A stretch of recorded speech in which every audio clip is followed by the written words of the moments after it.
Welcome back to William on Watch. According to MSNBC and four-time Pulitzer Prize winner Carol Leonnig, Border Czar Tom Homan accepted $50,000 in cash in a bag from undercover FBI agents as part of a sting operation. In return for the money, according to reporting, Homan was to steer government contracts to the agents posing as corporate execs once Trump returned to office. Reporting also suggests this payoff was caught on FBI video. The investigation remained open to see whether Homan would actually follow through once he returned to government service. But after Trump took office, the investigation was stopped. Homan has not denied the payoff, but claims he broke no laws. Before I roll this clip, please hit like and tap the free subscribe button if you find you're receiving value from this content. And please share a link to this episode with friends and family. Okay, check it out. Tom, I want to give you a chance to address this article that came out over the weekend, and it was on our always reliable MSNBC, and they said that you took $50,000 in cash in a bag from an undercover FBI agent to help them win government contracts in Trump's second term. The DOJ said they concluded there was no criminal wrongdoing. But nevertheless, that story is out there, and I imagine you want to respond to that. Oh, absolutely. Look, I did nothing criminal. I did nothing illegal. And it's hit piece after hit piece after hit piece. So assuming Homan did as NBC has reported, were any laws broken? Well, possibly Title 18 U.S. Code Section 371, conspiracy to commit bribery, which requires an agreement plus an overt act. The agreement would be to steer future contracts in exchange for money, and the overt act would be accepting the $50,000. Depending on how Homan accounted for the alleged windfall, he could be looking at stacking counts like money laundering, tax fraud, and others. Of course, Pam Bondi would never bring charges against a member of Trump's administration, no matter how irrefutable the evidence. That just isn't how corrupt authoritarian regimes roll.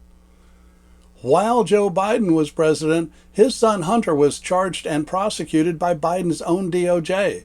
Also under Biden, fellow Democrat Senator Bob Menendez was federally indicted on charges including bribery and several other crimes. My, how things have changed. Yes, Biden did eventually pardon his son after Hunter had endured many months of harassment by congressional Republicans and right-wing media. But can you imagine Trump ever permitting one of his kids to be charged with any federal crime while he's president? If Democrats retake the House, there will be investigations, and one of those will be into Tom Homan. But if it comes up on prediction markets, I'm betting big that one of Trump's many pardons before leaving office will be for Tom Homan, whether or not Homan's guilty of anything. Corruption follows Donald Trump around like a bad smell. Now, corruption can take on many forms, including financial corruption, political corruption, criminal corruption, civil corruption, plus overlapping corruptions. But every form of corruption includes moral corruption. Whoa, here comes Politicus Maximus. I was starting to think I was going to have to do this solo today. Max, help us out. Give us a Network Gremlin's view of the most corrupt president in U.S. history. Sure, I can do that. I'll even include some criminal charges collected along the way by members of his inner circle.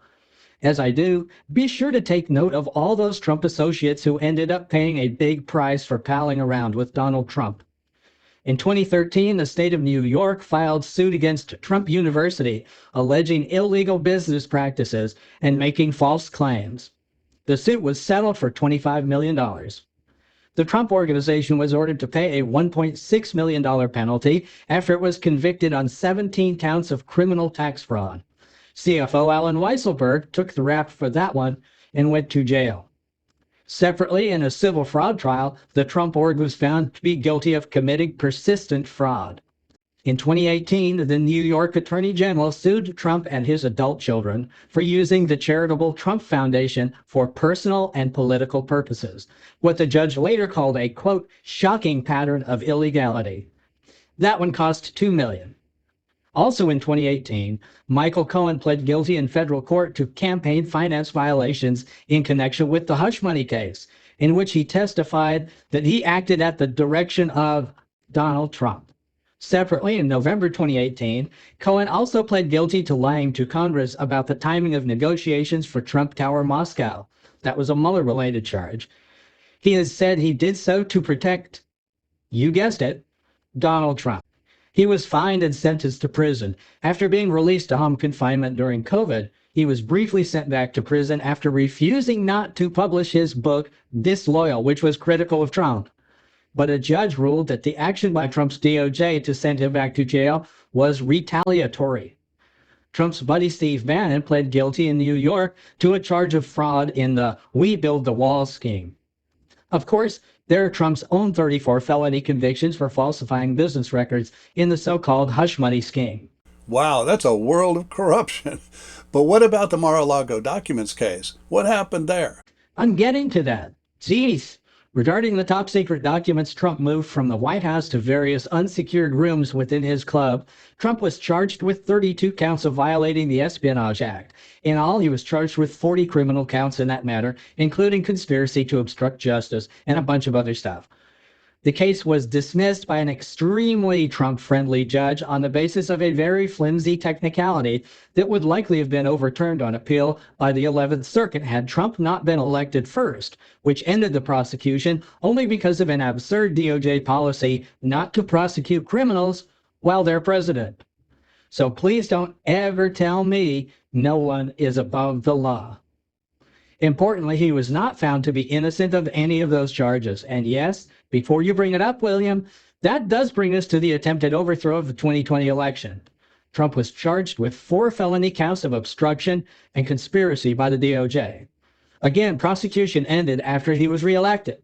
And again, he was never found to be innocent of any of those charges. Many people in Trump's orbit have been indicted in various jurisdictions for their part in trying to illegally rig the election outcome in Trump's favor. That includes Donald Trump himself, still under indictment in Georgia for engaging in a criminal enterprise to overturn Georgia's election results, plus a laundry list of other crimes. Mark Meadows, Trump's former chief of staff, was similarly indicted in Georgia and Arizona. Rudy Giuliani, also under indictment in Georgia and Arizona, was ordered to pay election workers in Georgia bazillions of dollars for the lies he told about them. And Giuliani has lost his license to practice law in both New York and the District of Columbia. Trump legal advisor John Eastman is also charged in Georgia and Arizona. He was found to have committed 10 counts of misconduct by the California Bar Association and is likely on a path to disbarment. Jeffrey Clark, a former DOJ attorney, is under indictment in Georgia, and the D.C. Board of Professional Responsibility has recommended his disbarment. Sidney Powell, a former federal prosecutor and one-time defense attorney for Michael QAnon Flynn, was an advisor to Trump and made outlandish claims of rigged voting systems that included Venezuela, Cuba, China, and the ghost of Hugo Chavez. Dominion Voting Systems and Smartmatic filed billion-dollar defamation suits against Powell for her false claims. She pled guilty to 6 criminal counts of conspiracy to commit intentional interference with election duties. That was in Georgia. Jenna Ellis pled guilty in the Georgia RICO case and later had charges dropped in Arizona as part of a cooperation agreement. Her law license in Colorado is currently suspended. She had been a legal advisor to Trump's 2020 campaign, promoted bogus allegations of election malfeasance, and worked behind the scenes on the fake electors scheme. She's now a convicted felon in Georgia and has admitted to knowingly spreading misinformation. Boris Epstein, a very senior Trump advisor, is charged in both Georgia and Arizona for his efforts to overturn the 2020 election. Mike Roman was a Trump campaign operative who was also indicted in the Georgia RICO case. Harvard Law graduate Kenneth Chesbrough has been called the behind-the-scenes legal architect of the fake electors plan. He was indicted in the Georgia RICO case and pled guilty to conspiracy to file false documents, which is a felony. He was disbarred in New York and suspended from practicing law in several other states. Many conservatives still believe the election lies these people and others helped to spread, and insist to this day that the 2020 election was stolen from Donald Trump.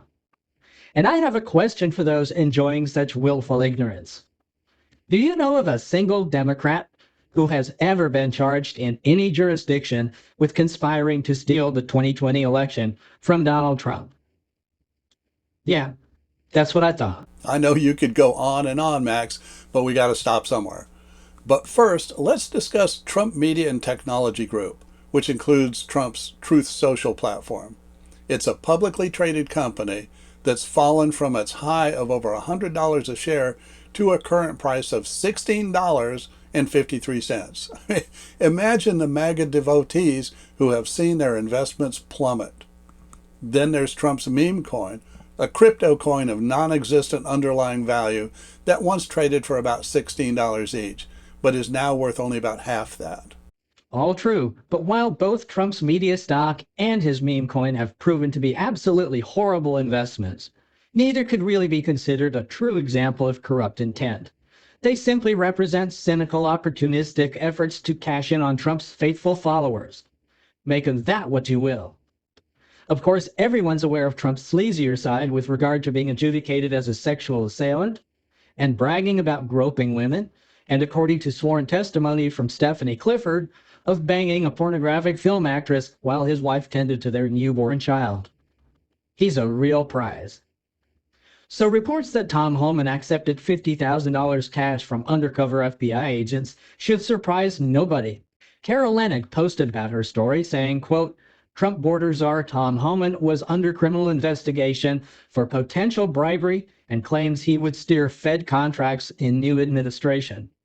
Undercover FBI agents recorded him accepting $50,000 in cash. Trump Justice Department shuttered the probe. In response to her post, MAGA podcaster Megyn Kelly replied on X saying, quote, we do not care. Don't bother Tom Homan. He's a national treasure. So recent polling suggests that MAGA is fine with breaking laws and even suspending the Constitution if it means Donald Trump's agenda will proceed. If you haven't hit the like and subscribe buttons, now's the time. And please shoot a link to this episode to friends and family. My thanks to Max for contributing his insights, and thank you for being a part of this community. Until next time, fair winds.